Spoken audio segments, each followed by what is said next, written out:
Kondo-san. Il était une fois une pauvre femme veuve qui vivait dans un village. Cette femme avait un fils qui s'appelait Jacques. Jacques était un garçon très paresseux. Il n'aidait jamais sa mère à la maison. Il ne travaillait pas non plus pour gagner de l'argent.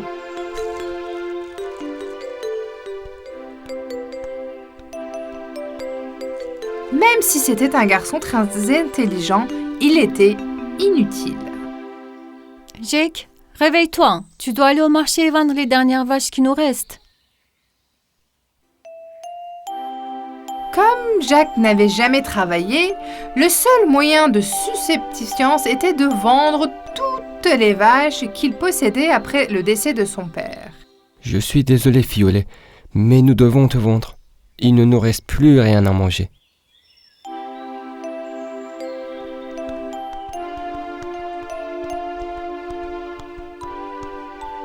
Sur son chemin vers le marché, Jack a rencontré une vieille femme étrange. Bonjour, jeune homme. Où vas-tu? Je vais au marché pour vendre notre vache. Ne te donne pas la peine d'y aller. Si tu me donnes la vache, je te donnerai un peu de mes haricots magiques en échange. Qu'est-ce que tu en dis?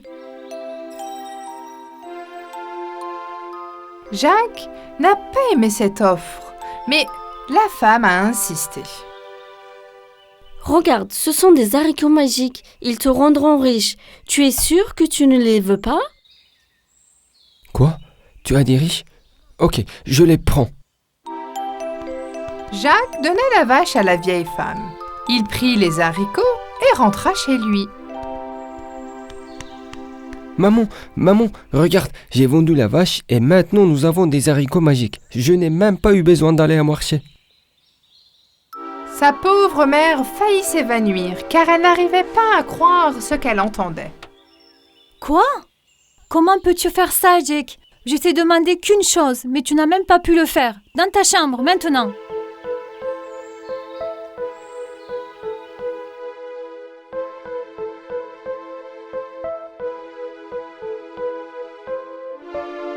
Jacques était très en colère et bouleversé. Il a jeté les haricots qui le tenaient dans ses mains dans le jardin. Jacques s'est rendu compte qu'il avait été trompé. Il était triste et affamé. Il ne pouvait même pas dormir. Il regrettait de ne pas pouvoir faire ce que sa mère lui avait dit de faire. Au matin, le petit homme regarde par la fenêtre et voit une plante qui pousse rapidement. C'était une tige de haricots géante qui s'élevait vers le ciel. Oh, qu'est-ce que c'est? C'est un haricot magique. Je suppose que la vieille femme disait la vérité. Les haricots étaient magiques. Nous serons riches, riches! Il est immédiatement sorti dans le jardin et a commencé à grimper sur l'haricot géant. Il n'arrivait pas de monter et de monter. On aurait dit que la plante n'avait pas de fin.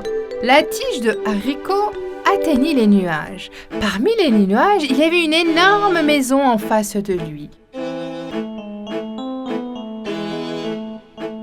Tout était si grand que même l'herbe autour de la maison ressemblait à un arbre à côté de Jacques. Jacques frappa à la porte de la maison géante. Une femme géante lui ouvrit la porte. J'ai très faim et je suis fatigué. Pouvez-vous me donner quelque chose à manger? La femme géante eut beaucoup de peine pour le petit garçon. Entre, mais tu dois manger et partir avant que mon mari n'arrive. Il déteste les enfants et il peut te faire du mal. Jacques s'est immédiatement assis à la table. Quand il a commencé à manger, il a soudainement entendu une voix forte et effrayante. Fi, fa, fo, foum. Ça sent comme les enfants ici. Cette odeur me fait perdre l'appétit. Je n'aime pas ça. Où est-il? Le mari de la femme géante était un géant à allure horrible. Le sol tremblait quand il marchait. Vite, cache-toi dans le four, il ne doit pas te voir. Effrayé, Jacques se cacha tout de suite dans le four. Quand le géant ne trouva pas Jacques, il s'assit à table pour manger son dîner. Une fois qu'il eut terminé, il alla dans sa chambre pour faire une sieste. Il n'arrêtait pas de dormir. Je compte et je n'ai toujours pas fini. Jacques se rendit compte que le géant était parti. Alors il était sur la pointe de partir. Il remarquait une pochette pleine d'or sur la table. C'est donc ce qu'il voulait dire quand il répétait « je compte et je ne peux pas finir ». Jacques jeta la poche, qui ressemblait plus à un sac à compter de lui, et glissa le long du haricot magique. Maman, regarde tout l'or que je t'ai apporté. Nous ne sommes plus pauvres. Fils, où as-tu trouvé ça? J'espère que tu n'as rien fait de mal. Jacques a convaincu sa mère et elle était soulagée. Après un certain temps, Jacques ne pouvait s'empêcher de penser à la maison au sommet de la tige de haricots. Je me demande ce qui se passerait si je remontais là-haut. J'ai aussi de l'expérience maintenant. Un jour, il ne put résister et grimpa à nouveau sur l'haricot magique. Il se rendit à la maison du géant. La femme du géant était une femme très gentille et elle le entra à nouveau. Peu de temps après, le géant rentra chez lui. Dès que Jacques entendit ses pas, il se cacha dans le four. Le géant entra dans la maison joyeusement, mais son humeur changea soudainement.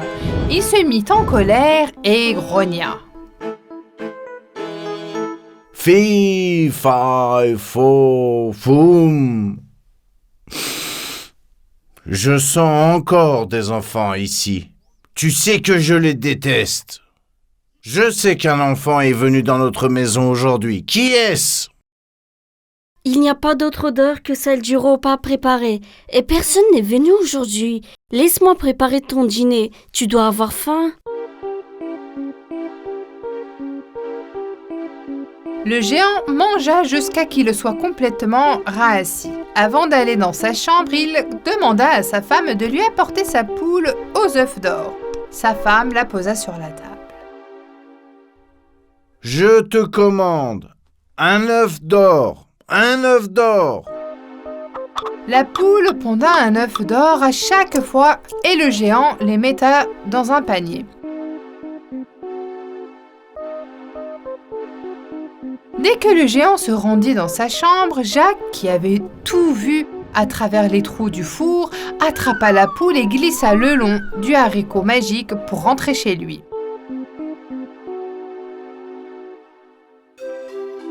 Le temps passa. Jacques et sa mère étaient maintenant très riches, mais Jacques ne voulait toujours pas travailler.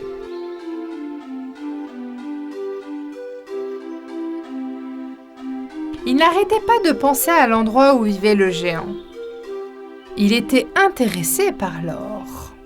Je vais y aller encore une fois, mais cette fois je dois être plus prudent. Il grimpa le long du haricot et entra dans sa maison sans que la femme du géant ne le remarque. Il se cache à nouveau dans le four, mais dès que le géant entra dans la maison... Fi, fi, fo, foum. D'où vient cette odeur d'enfant? Je déteste cette odeur. La femme du géant, qui n'avait pas vu Jacques, entre, dit au géant. Tu cries comme ça à chaque fois que tu penses sentir un enfant? Tu peux chercher partout, tu verras qu'il n'y a personne d'autre que nous dans la maison. Le géant et sa femme ont cherché partout dans la maison, mais n'ont pas trouvé Jacques. Jacques s'était très bien caché. Après avoir repris son repas, le géant appela sa femme. Peux-tu m'apporter ma harpe d'or?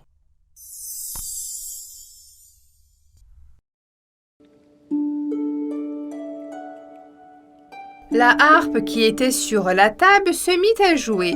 une si belle musique que le géant, qui était complètement ras, s'endormit profondément. Jacques vit le géant s'endormir, saisit la harpe et commença à courir. Mais la harpe magique se mit à crier. « Au secours! Au secours! On m'enlève !» Le géant entendit les cris de la harpe et se réveilla immédiatement. Il a couru après Jacques. Le poursuivant, Jacques avait vraiment peur. « C'est donc toi qui m'as volé mon or et mon poulet. Je vais t'attraper et t'emprisonner à vie. » Jacques courut aussi vite qu'il le pouvait, sauta et glissa le long du haricot, tout en se tenant à la harpe. Le géant, qui ne pouvait pas glisser à cause de son énorme corps, était extrêmement en colère. Dès que Jacques a glissé et atteignit son jardin, il a coupé le haricot magique qui, avec le géant, s'est envolé très loin. Jacques était donc maintenant libéré du géant.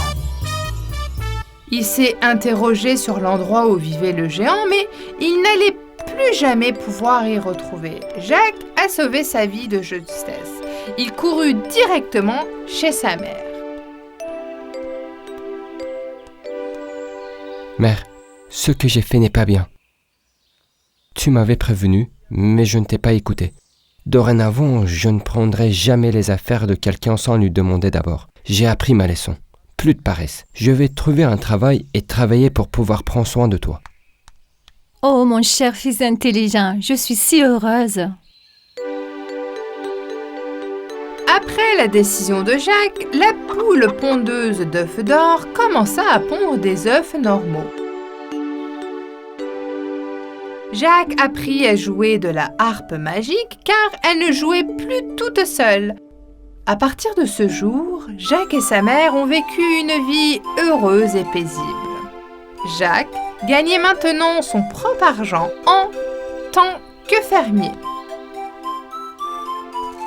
Il prenait soin de sa mère, il avait le meilleur travail parce que c'était celui qu'il savait faire.